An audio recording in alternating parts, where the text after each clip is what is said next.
তো স্বাগত জানাচ্ছি একটা নতুন ভিডিওতে। তো আমার প্রিয় ভাই বোনেরা, দেখো তোমাদেরকে এর আগের ভিডিওতে আমি দ্বাদশ শ্রেণীর ইতিহাসের চতুর্থ অধ্যায় সম্পর্কে একটা ধারণা দিয়েছিলাম, যে এই অধ্যায় থেকে কী কী পড়তে হয়, কী কী আছে কি না আছে, এই সমস্ত বিষয় নিয়ে একটা ভিডিও তোমাদেরকে দিয়েছিলাম। আর বলে দিয়েছিলাম যে পরের ভিডিওতে আমি বড় কোশ্চেন অর্থাৎ 8 নম্বরে কী কী কোশ্চেন এই অধ্যায় থেকে আসতে পারে সেই সম্বন্ধে আলোচনা করব এবং তার কোশ্চেনের উত্তর সহ তোমাদেরকে ভিডিও আকারে দেবো। তো সেই ভিডিওটা নিয়ে আজকে আমি হাজির হয়েছি। তো এই ভিডিওটা স্কিপ না করে একদম শুরু থেকে শেষ অবধি দেখতে থাকবে, কারণ হচ্ছে উত্তর সমেত তোমাদেরকে এই ভিডিওটা করে দেওয়া হচ্ছে। তো উত্তরগুলো তোমরা কিন্তু খাতায় লিখে ভালো করে রেডি করে পরীক্ষা দিতে যাবে। সামনে তোমাদের টেস্ট পরীক্ষা। তো টেস্ট পরীক্ষার আগে আমি আশা করি যে কোশ্চেনগুলো দেবো, যে কোনো স্কুলের হোক না কেন, এই সমস্ত কোশ্চেনগুলো তোমরা টেস্ট পরীক্ষায় পেয়ে যাবে। এই সাথে এইচএস পরীক্ষাতেও কিন্তু খুব গুরুত্বপূর্ণ হতে চলেছে এই প্রশ্নগুলো। তো দেখো কী কী প্রশ্ন আছে একবার দেখে নাও। তার আগে যদি চ্যানেলে নতুন হয়ে থাকে অবশ্যই চ্যানেলটিকে সাবস্ক্রাইব করে রাখো, আর অবশ্যই ভিডিওটা লাইক করে দাও এবং বন্ধুদেরকে তোমরা শেয়ার করে দাও, তারাও যেন এই ভিডিওটা দেখবার সুযোগ পায় এবং উত্তরগুলো তারা যেন পেয়ে যায়, যাতে পরীক্ষায় কোনো অসুবিধা না থাকে। তো কী কী প্রশ্ন আছে এবং সাথে কি উত্তর আছে সেটা একবার তোমরা দেখে নাও। তো আজকে আমরা টোটাল 4টে কোশ্চেন নিয়ে আলোচনা করব। এরপরেও যদি কোনো কোশ্চেন মনে হয় ইম্পর্টেন্ট, তো পরের ভিডিওতে তোমরা পেয়ে যাবে। তো টেস্ট পরীক্ষার জন্য আপাতত টেস্ট পরীক্ষার জন্য যে 4টে কোশ্চেন এই অধ্যায় থেকে থাকছে তোমরা দেখে নাও। প্রথম প্রশ্নটা আছে, দেখো, বাংলা নবজাগরণের প্রকৃতি লেখো, এর সীমাবদ্ধতা কী ছিল? 5+3 অর্থাৎ টোটাল কোশ্চেনটা আছে 8 নম্বরে, দুটো পার্টে আছে। তো উত্তর কি আছে দেখো, বাকিগুলো ঠিক একইভাবে এইভাবে কোশ্চেন প্লাস উত্তর পেয়ে যাবে। দেখো, ভূমিকা। অষ্টাদশ শতাব্দীর শেষ ভাগে ভারতের ব্রিটিশ শাসনের সূত্র ধরে শিক্ষা ধ্যান ধারণার বিপুল আলোড়নের সৃষ্টি হয়। ফলে মধ্যযুগীয় ধ্যান ধারণা, অন্ধবিশ্বাস, কুসংস্কারের বিরুদ্ধে বাংলার শিক্ষিত সম্প্রদায় যুক্তিবাদী ও বিজ্ঞান মনস্ক হয়ে ওঠেন। বাংলার সংস্কৃতি ও চিন্তার জগতে যে পরিবর্তন ঘটেছিল তা বাংলার নবজাগরণ নামে খ্যাত। 19 শতকে বাংলার সমাজ, সংস্কৃতি, ধর্ম, শিক্ষা ও সর্বক্ষেত্রে যে নবচেতনার উন্মেষ ঘটেছিল তাই নবজাগরণ। এরপর দেখো, প্রকৃতি বা চরিত্র। বলছে বাংলা নবজাগরণ বা রেনেসাঁসের প্রকৃতি আলোচনা করতে গেলে যে বিষয়গুলির দিকে আলোকপাত করতে হয় তা হলো, 1 নম্বর পয়েন্ট বলছে অন্ধবিশ্বাস ও কুসংস্কারের অবসান। এখানে লেখা আছে, দেখো, ইটালি নবজাগরণ যেমন মধ্যযুগীয় অন্ধবিশ্বাস কুসংস্কার থেকে ইউরোপকে মুক্তির পথ দেখায়, তেমনি বাংলার নবজাগরণ ভারতকে মুক্তির পথ দেখিয়েছিল। রামমোহন রায়, বিদ্যাসাগর প্রমুখ প্রচলিত সমাজের অন্ধকার দশা দূরীভূত করতে যুক্তি চিন্তাশীল জাগরণ ঘটান। 2 নম্বর পয়েন্ট বলছে যুক্তিবাদী মানসিকতা। বলছে দেখো, পাশ্চাত্য শিক্ষা ও সংস্কৃতির প্রভাবে শিক্ষিত বাঙালি রক্ষণশীলতা বর্জন করে যুক্তিবাদী হয়ে ওঠে। মধ্যযুগীয় কুসংস্কার জড়তা থেকে বাংলা তথা ভারতকে মুক্তির পথ দেখায়। এর 3 নম্বর কি বলছে, 3 নম্বর পয়েন্ট দেখো, যে কথ্য সাহিত্য অগ্রগতি। বলছে দেখো, ইউরোপের মতো বাংলার নবজাগরণের ক্ষেত্রে কথ্য সাহিত্যের ব্যাপক অগ্রগতি ঘটে। সাহিত্যের বিকাশ নবজাগরণের পথে প্রশস্ত করে। এরপর 4 নম্বর পয়েন্ট দেখো, তথাকথিত নবজাগরণ। ডক্টর অশোক ভিতর বাংলা নবজাগরণকে তথাকথিত নবজাগরণ বলেছেন। এই নবজাগরণ কলকাতার শহর কেন্দ্রিক ছিল, গ্রামীণ জনগণের ওপর এর তেমন প্রভাব পড়েনি। সুপ্রকাশ রায়, ডক্টর বরুণ দে প্রমুখ তার মতকে সমর্থন করেছেন। 5 নম্বর দেখো, বাস্তব নবজাগরণ। বাংলা সংস্কৃতি ও বৌদ্ধিক জাগরণকে sir Jadunath Sarkar history of Bengal গ্রন্থে নবজাগরণ বা রেনেসাঁস বলে অভিহিত করেছেন। তিনি ইটালির নবজাগরণের থেকেও বাংলার নবজাগরণকে গভীর, ব্যাপক ও বৈপ্লবিক বলেছেন। অধ্যাপক সুশোভন সরকার, অম্লান দত্ত প্রমুখ নবজাগরণের সীমাবদ্ধতা উল্লেখ করেও একে নবজাগরণ বলে মেনে নিয়েছেন। এরপর বলছে দেখো 6 নম্বর পয়েন্ট, এটলি আন্দোলন। অনেকে 19 শতকের বাংলার নবজাগরণকে এটলি আন্দোলন বলেছেন, কারণ সমাজের মুষ্টিমেয় উচ্চবিত্ত ও শিক্ষিত লোকেদের মধ্যেই তা সীমাবদ্ধ ছিল। কৃষক, সাধারণ মানুষ, মুসলিম সমাজকে তা প্রভাবিত করেনি। 7 নম্বর পয়েন্ট দেখো, শহর কেন্দ্রিক। 19 শতকের বাংলার নবজাগরণ শহর কেন্দ্রিক ছিল। কলকাতা শহরের বাইরে এর প্রভাব পড়েনি। গ্রাম বাংলার সংখ্যাগরিষ্ঠ জনগণকে নবজাগরণ প্রভাবিত করেনি। এবারে বলছে দেখো, সীমাবদ্ধতা। কি লেখা আছে, অনেকে বাংলার নবজাগরণকে প্রকৃত অর্থে নবজাগরণ বলেননি, এক্ষেত্রে তার কিছু সীমাবদ্ধতা উল্লেখ করেছেন, যথা 1 নম্বর পয়েন্ট করে লেখা আছে, দেখো, বাংলা নবজাগরণের গতিশীলতার অভাব ছিল, যে উদ্দীপনা নিয়ে ইউরোপীয় নবজাগরণ অগ্রসর হয়েছিল তা বাংলা অনুপস্থিত ছিল। 2 নম্বর পয়েন্ট দেখো, অশোক মিত্র মনে করেন বাংলা নবজাগরণের ক্ষেত্রে সাধারণ মানুষের কোনো সংযোগ ছিল না, মূলত তা ছিল শহর কেন্দ্রিক। 3 নম্বর পয়েন্ট দেখো, অধ্যাপক সুমিত সরকারের মনে করেন ব্রিটিশ সভ্যতা ও সংস্কৃতির ওপর ভিত্তি করেই বাংলার নবজাগরণ সম্পন্ন হয়েছিল। 4 নম্বর পয়েন্ট দেখো, বাংলা নবজাগরণের প্রবক্তারা সমাজ কাঠামো, ধর্মীয় প্রতিষ্ঠান, জাতিভেদ প্রভৃতি ক্ষেত্রে নবজাগরণ ঘটাতে পারেনি। এবার এই প্রশ্নের শেষে দেখা আছে মূল্যায়ন বা উপসংহার। কি লেখা আছে? বিভিন্ন ত্রুটি সত্ত্বেও একথা নিঃসন্দেহে স্বীকার করা যায় যে 19 শতকে বাংলায় জ্ঞান, বিজ্ঞান, সংস্কৃতি, সাহিত্য প্রভৃতি ক্ষেত্রে যে পরিবর্তন ঘটেছিল তা ইউরোপীয় নবজাগরণের অনুরূপ না হলেও প্রায় সমান ছিল, এজন্য একে বাংলার নবজাগরণ বলা হয় বা বলা যায়। এখানে 2 নম্বর প্রশ্ন দেখো, চীনে চৌঠা মে আন্দোলনের কারণগুলি বিশ্লেষণ করো, এই আন্দোলনের প্রভাব লেখো, অথবা এই কোশ্চেনটা আরেকভাবে থাকতে পারে, চৌঠা মে আন্দোলনের কারণ ও ফলাফল লেখো। দেখো, ভূমিকা। প্রথম বিশ্বযুদ্ধকালে চীনের ছাত্র ও বুদ্ধিজীবী সম্প্রদায় নতুন প্রগতিশীল আদর্শ দ্বারা উদ্বুদ্ধ হয়েছিলেন। তারা অনুধাবন করেছিলেন যে সাম্রাজ্যবাদী ও সামন্ততান্ত্রিক শোষণের অবসান না ঘটলে চীনের প্রকৃত মুক্তি সাধন সম্ভব নয়। এই চেতনা থেকেই নতুন গণতন্ত্রের আদর্শ সৃষ্টি হয়েছিল, যার প্রতিফলন ঘটেছিল চৌঠা মে আন্দোলনে। 1919 খ্রিস্টাব্দের চৌঠা মে চীনে যে ব্যাপক আন্দোলন সংগঠিত হয় তা চৌঠা মে আন্দোলন বা মে 4th মুভমেন্ট নামে পরিচিত। দেখো, কারণ কি আছে? চৌঠা মে আন্দোলনের পিছনে একাধিক কারণ বর্তমান ছিল, যথা 1 নম্বর পয়েন্ট দেখো, ইউয়ান সিকাই এর স্বৈরা শাসন বা স্বৈরতান্ত্রিক শাসন। বলছে দেখো, চীনা রাষ্ট্রপতি ইউয়ান সিকাই চীনে সামরিক একনায়কতন্ত্র প্রতিষ্ঠা করেন, সমস্ত সাংবিধানিক রীতিনীতি নিষিদ্ধ করেন। তিনি আন্তর্জাতিক গোষ্ঠীর কাছ থেকে অপমানজনক শর্তে ঋণ নেওয়ার চেষ্টা করলে চীনা জনগণ ক্ষুব্ধ হয়। 2 নম্বর বলছে কুওমিন্তাং দল নিষিদ্ধকরণ। বলছে দেখো, ইউএন সিকাই এর অত্যাচারী শাসনের বিরুদ্ধে 1913 খ্রিস্টাব্দে কুওমিন্তাং দল দ্বিতীয় বিপ্লবের ডাক দিয়েছিল। ইউএন তা কঠোরভাবে দমন করেন এবং কুওমিন্তাং দলকে নিষিদ্ধ ঘোষণা করেন। এর ফলে চীনা জনগণের মনে হতাশার সৃষ্টি হয়। 3 নম্বর পয়েন্ট বলছে দেখো, 21 দফা দাবি। প্রথম বিশ্বযুদ্ধ শুরু হলে জাপানে 1915 খ্রিস্টাব্দে চীনের ওপর 21 দফা দাবি চাপিয়ে দিয়ে চীনকে জাপানি উপনিবেশ পরিণত করার চেষ্টা করে। চীনে সাধারণত নাগরিকদের পক্ষে তা মেনে নেওয়া সম্ভবপর ছিল না। এরপর বলছে দেখো, বুদ্ধিজীবীদের ভূমিকা। পাশ্চাত্য শিক্ষায় শিক্ষিত চীনা বুদ্ধিজীবী সম্প্রদায় বিভিন্ন পত্রপত্রিকার মাধ্যমে যুব সম্প্রদায়কে জাগরিত করেন। এক্ষেত্রে পিকিং বিশ্ববিদ্যালয়ের অধ্যাপকেরা 21 দফা দাবির বিরুদ্ধে সচেতনতা বৃদ্ধি করেন। পরের পয়েন্ট দেখো, দেশীয় শিল্প রক্ষা। প্রথম বিশ্বযুদ্ধের সময় চীনের জাতীয় শিল্পের বিকাশ ঘটে, কিন্তু দেশীয় পর্বের সাথে তা প্রতিযোগিতায় পিছিয়ে পড়ে।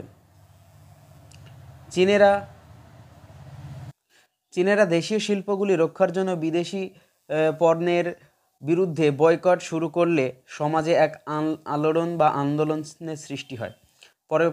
পরের পয়েন্ট দেখো, প্রত্যক্ষ কারণ। 1919 খ্রিস্টাব্দে ভার্সাই চুক্তি চৌঠা মে আন্দোলনের প্রত্যক্ষ কারণ ছিল বিদেশিদের সঙ্গে স্বাক্ষরিত অসম চুক্তিগুলি বাতিল ও বিদেশিদের কাছ থেকে রাজ্য শাসন ফিরে পাওয়ার আশায় চীনা মিত্রপক্ষ যোগ দেয়। ভার্সাই সন্ধিতে চীনা প্রতিনিধিরা শূন্য হাতে ফিরে আসে, ফলে চীনে ব্যাপক উত্তেজনার সৃষ্টি হয়। পিকিং বিশ্ববিদ্যালয়ের অধ্যাপক চেন তুসি এর ডাকে হাজার হাজার চীনা ছাত্র 1919 খ্রিস্টাব্দে চৌঠা মে আন্দোলনের ডাক দেয়। তারা সমস্ত অসম চুক্তি, বিদেশি পণ্য ইত্যাদি বাতিল বলে ঘোষণা করে। এরপর বলছে দেখো, ফলাফল। চীনা ইতিহাসে চৌঠা মে আন্দোলনের প্রভাব ছিল তাৎপর্যপূর্ণ, যথা যে দেশপ্রেম ও জাতীয়তাবোধের বিকাশ। বলছে দেখো, এই আন্দোলনকে কেন্দ্র করে চীনাবাসী দেশপ্রেম ও জাতীয়তাবোধের মন্ত্রে উদ্বুদ্ধ হয়। তারা বিদেশিদের অভিসন্ধি উপলব্ধি করতে শেখে। অভিসন্ধি অর্থাৎ উদ্দেশ্য। এরপর 2 নম্বর পয়েন্ট দেখো, কমিউনিস্ট পার্টি প্রতিষ্ঠা। এই আন্দোলনের ফলে চীনে কুওমিন্তাং দল পুনর্গঠিত হয় এবং 1921 খ্রিস্টাব্দে চীনে কমিউনিস্ট পার্টি প্রতিষ্ঠিত হয়। 3 নম্বর পয়েন্ট দেখো শ্রমিক শ্রেণীর অংশগ্রহণ।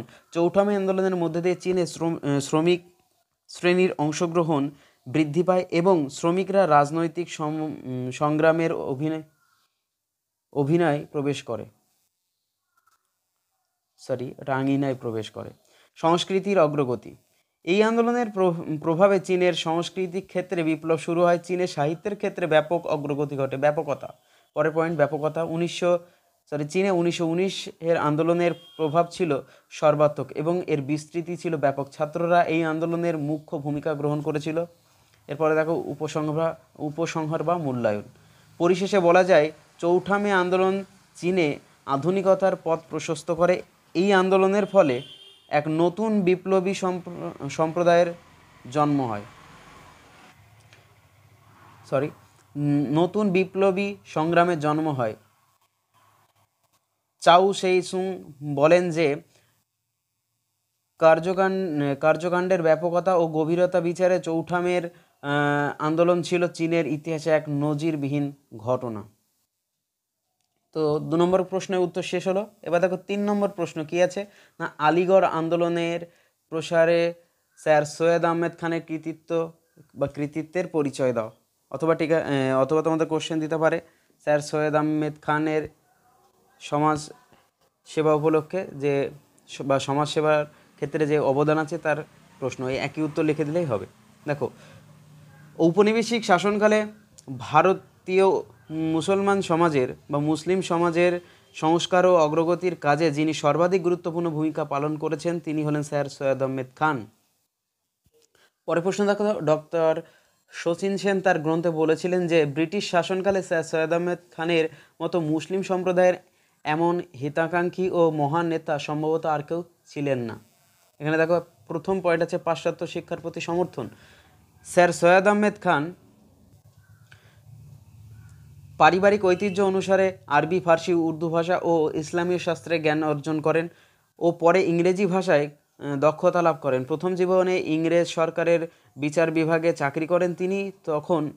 তখন তিনি বোঝেন যে ভারতের হিন্দু সম্প্রদায় ইংরেজি ও পাশ্চাত্য শিক্ষা গ্রহণ করে নিজেদের সামাজিক অবস্থার উন্নতি করলেও এই শিক্ষা থেকে দূরে থাকায় মুসলমান সমাজ ক্রমে পিছিয়ে পড়েছে। তিনি ভারতের মুসলিম সমাজকে বোঝান যে মুসলিম সম্প্রদায় অগ্রগতির জন্য তাদের ইংরেজি ও আধুনিক পাশ্চাত্য শিক্ষা গ্রহণ অত্যন্ত জরুরি। 2 নম্বর পয়েন্ট দেখো, ব্রিটিশ সরকারের প্রতি আনুগত্য। মুসলিম সম্প্রদায়ের উন্নতি ঘটানোর উদ্দেশ্যে সৈয়দ আহমেদ খান ইংরেজ সরকারের সঙ্গে সুসম্পর্ক গড়ে তোলার উদ্যোগ নেন। তিনি মুসলিমদের পরামর্শ দেন যে ইংরেজদের সঙ্গে সহযোগিতার মাধ্যমেই মুসলিম সমাজের স্বার্থ নিরাপদ ও সুরক্ষিত হবে। তিনি ইংরেজদের বোঝাতে সক্ষম হন যে মুসলিমরা ইংরেজদের বিরোধী নয়। উচ্চ শিক্ষাপ্রাপ্ত ও রাজনৈতিক জ্ঞানসম্পন্ন হিন্দুদের বিরুদ্ধে মুসলিমদের কাজে লাগানোর উদ্দেশ্যে ইংরেজ সরকারও তাদের প্রতি সহযোগিতার হাত প্রসারিত করেন। 1857 খ্রিস্টাব্দে মহাবিদ্রোহের সময় জেনারেল সদর আমিন পদে নিযুক্ত ছিলেন এবং এই সময় বহু ইংরেজ কর্মচারীরা প্রাণ রক্ষা করে তিনি ইংরেজদের সুনজরে আসেন।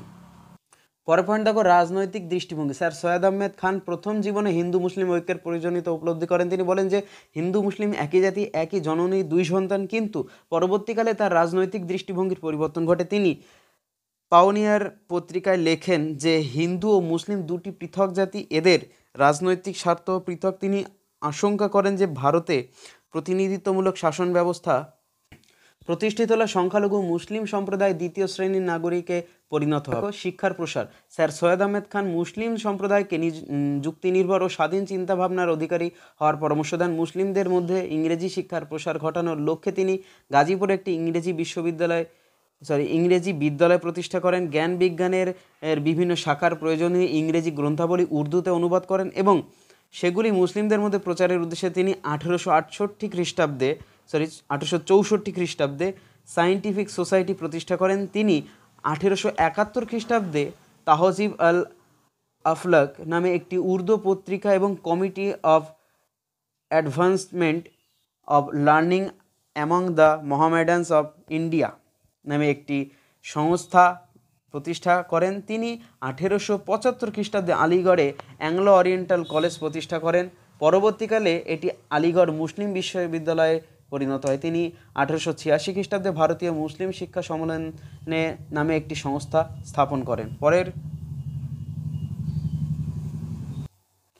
পয়েন্ট দেখো, নারী মুক্তি। স্যার সৈয়দ আহমেদ খান মুসলিম সমাজে নারী মুক্তি ও নারী শিক্ষার বিস্তারের পক্ষে এবং পর্দা প্রথা, বহুবিবাহ ও পত্নীকে তালাক দেওয়ার বিরুদ্ধে মতামত ব্যক্ত করেন। মানবিকতা ও যুক্তির আলোকে তিনি ইসলামকে শক্তিশালী করতে সচেষ্ট হন।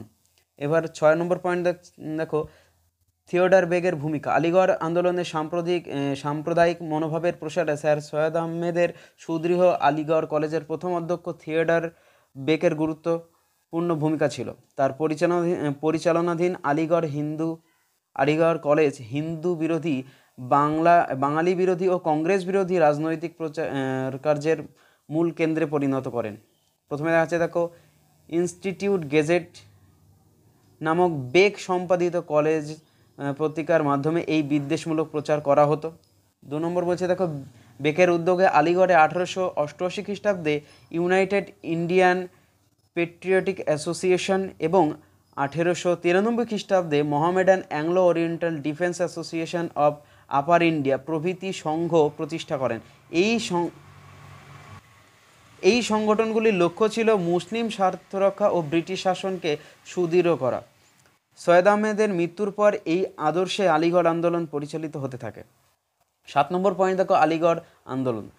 স্যার সৈয়দ আহমেদ কর্তৃক প্রতিষ্ঠিত আলিগড় কলেজকে কেন্দ্র করে পরে মুসলিম সমাজের সামাজিক, সাংস্কৃতিক ও রাজনৈতিক চিন্তাধারা বিবর্তিত হয়। মুসলিম সমাজের এই জাগরণ আলিগড় আন্দোলন নামে পরিচিত। এই আন্দোলনের নেতাদের মধ্যে অন্যতম ছিলেন চিরাগ আলী, আলতাফ হোসেন আলী, মৌলানা শিবলি নোমানি, নাজির আহমেদ খুদাবক্স প্রমুখ। উপসংহার: স্যার সৈয়দ আহমেদ খানের নেতৃত্বে গড়ে ওঠা আলিগড় আন্দোলনের মাধ্যমে মুসলিম সমাজে আধুনিকতার ঢেউ লাগে। ঐতিহাসিক ডক্টর রমেশচন্দ্র মজুমদার বলেছেন, হিন্দু সমাজের মঙ্গল সাধনের জন্য রাজা রামমোহন যা করেছিলেন, মুসলিম সমাজের মঙ্গলের জন্য স্যার সৈয়দ আহমেদ অনুরূপ ভূমিকা পালন করেন। তবে গোড়া মোল্লা ও মৌলবীদের বিরোধিতার ফলে আলিগড় আন্দোলন তার উদ্দেশ্য পূরণে বহুলাংশে ব্যর্থ হয়। তাছাড়া আলিগড় আন্দোলনের প্রধান মূলধন ছিল হিন্দু বিদ্বেষ, বাঙালি বিদ্বেষ, কংগ্রেস বিদ্বেষ এবং ইংরেজ তোষণ। তার পরবর্তীকালে রাজনৈতিক দৃষ্টিভঙ্গি ভারতে সাম্প্রদায়িকতা ও বিচ্ছিন্নতাবাদকে শক্তিশালী করে এবং দ্বিজাতি তত্ত্বের জন্ম হয়, যা স্বাধীনতা আন্দোলনকে দুর্বল করে দেয়। শেষ প্রশ্ন দেখো, ঔপনিবেশিক শাসনকালে আদিবাসী ও দলিত শ্রেণীর আন্দোলন সম্পর্কে লেখো। অথবা ভারতীয় সমাজে আদিবাসী ও দলিত শ্রেণী কাদের বলা হতো, তাদের আন্দোলনের ফল কি হয়েছিল? দেখো উত্তর দেখো, ঊনবিংশ ও বিংশ শতকে ভারতের জাতীয় রাজনীতিতে নিম্নবর্গীয় শ্রেণী মূলত আদিবাসী ও দলিত সম্প্রদায়ের বিশেষ ভূমিকা ছিল। প্রাচীন ভারতের 4টি বর্ণবিন্যস্ত সমাজ ব্যবস্থা 19 শতকেও বিদ্যমান ছিল। অর্থসামাজিক ক্ষেত্রে ব্রাহ্মণ্য আধিপত্যের বিরুদ্ধে অব্রাহ্মণ্য ও দলিত সম্প্রদায়ের প্রতিবাদ এক অন্যতম মাত্রা লাভ করেছিল। দেখো, আদিবাসী ও দলিত শ্রেণী। ইতালীয় মার্ক্সবাদী দার্শনিক আন্তোনিও গ্রামসি তার প্রিজন নেটাবক্স গ্রন্থে সাবলটন শব্দটি প্রথম ব্যবহার করেন, যার আবিধানিক অর্থ সৈন্যবাহিনীর নিম্নপদস্থ অফিসার। রণজিৎ গুহ, গৌতম ভদ্র, শাহিদ আমিন প্রমুখ মনে করেন কৃষক, শ্রমিক, আদিবাসী, দলিত, ভবঘুরে প্রমুখেরা হলো নিম্নবর্গ। আদিবাসী শব্দের অর্থ হলো আদিম বাসিন্দা। সমগ্র ভারতীয় জনগোষ্ঠীর তুলনায় জীবনযাত্রা ও সাংস্কৃতিক ও অনগ্রসর জাতির হলো আদিবাসী সম্প্রদায়। তারা আর দলিত বলতে বোঝায় অস্পৃশ্য অনগ্রসর সম্প্রদায়ের মানুষ। পরের প্রশ্ন দেখো, সম্প্রদায়গত পরিচিতি। সাঁওতাল, ওরাং, কুনবি, খন্দ, নাগা, হরিজন, ভালি প্রমুখেরা ছিল আদিবাসী সম্প্রদায়। আদিবাসী সম্প্রদায়ের বাসস্থান ছিল অন্ধ্রপ্রদেশ, বিহার, ছত্তিশগড়, গুজরাট, ঝাড়খণ্ড, মধ্যপ্রদেশ, মহারাষ্ট্র, পশ্চিমবঙ্গ প্রভৃতি স্থানে। 1881 সালে জনগণনা অনুযায়ী মোট জনসংখ্যার 8% ছিল আদিবাসী সম্প্রদায়। 1930-এর দশক থেকে ভারতে অস্পৃশ্য গোষ্ঠীর লোকেরা নিজেদের দলিত সম্প্রদায় রূপে পরিচিতি দেয়। 1935-এর ভারত শাসন আইন অনুযায়ী এরা তপশিলি জাতি রূপে পরিচিত হয়, এরা হরিজন নামেও পরিচিত হয়। আদিবাসী আন্দোলন, আদিবাসী সম্প্রদায়ের লোকেরা প্রকৃতির কোলে বসবাস করত এবং প্রকৃতির সম্পদ আহরণ করে জীবিকা নির্বাহ করত। পরবর্তীকালে ব্রিটিশ সরকার জমিদার ও মহাজনদের তীব্র শোষণের শিকার হয়ে তারা প্রতিবাদে গর্জে ওঠে। এই প্রতিবাদের পেছনে কতগুলি কারণ ছিল, যথা: 1 নম্বর দেখো, ব্রিটিশ সরকার কর্তৃক গৃহীত নতুন ভূমি রাজস্ব নীতি অনুসারে আদিবাসী অধ্যুষিত এলাকার কর ধার্য করা। 2 নম্বর দেখো, বহিরাগত জমিদার, জোতদার, মহাজন অর্থাৎ দিকুদের শাসন অত্যাচার। 3 নম্বর পয়েন্ট দেখো, তাদের জমি দখল করে নেওয়া। 1867 খ্রিস্টাব্দে ঝুম চাষ নিষিদ্ধকরণ প্রভৃতি এইসব কারণেই তারা বিভিন্ন বিদ্রোহ সোচ্চার হয়, যেমন কোল বিদ্রোহ, মুন্ডা বিদ্রোহ, সাঁওতাল বিদ্রোহ প্রভৃতি। দলিত আন্দোলন, দলিত সম্প্রদায়ের আন্দোলনের প্রধান কারণ ছিল 1 নম্বর উচ্চ বর্ণের মানুষদের তাদের প্রতি অবহেলা। 2 নম্বর দেখো, দলিত সম্প্রদায়ের মানুষের কথ্য ভাষাকে অবজ্ঞা করা। 3 নম্বর দেখো, গান্ধীজির পূর্ববর্তী সময় জাতীয় কংগ্রেস তাদের অবহেলা করা। 4 নম্বর দেখো, হরিচাঁদ, গুরুচাঁদ, প্রমথ রঞ্জন ঠাকুর প্রভৃতি দলিত নেতা কর্তৃক ব্রাহ্মণ আধিপত্যের বিরুদ্ধে আন্দোলন প্রভৃতি। এখানে দেখো একটুখানি স্টার মার্ক করে দেওয়া আছে। 1930-এর দশকে ডক্টর বি.আর. আম্বেদকরের নেতৃত্বে দলিত আন্দোলন প্রমুখ রূপ নেয়। গুরুত্ব দেখো, ঔপনিবেশিক শাসনকালে আদিবাসী ও দলিত সম্প্রদায় সর্বাধিক সামাজিক অসাম্যের শিকার হয়। মহাবিদ্রোহ শুরু হওয়ার পূর্বে ভারতের শোষিত ও নিপীড়িত আদিবাসী দলিত সম্প্রদায় আন্দোলনের ভিত তৈরি করে। ভারতের ইতিহাসে এই আন্দোলন গুরুত্বপূর্ণ। ভারতের ইতিহাসে এই আন্দোলনের গুরুত্বকে অস্বীকার করা যায় না।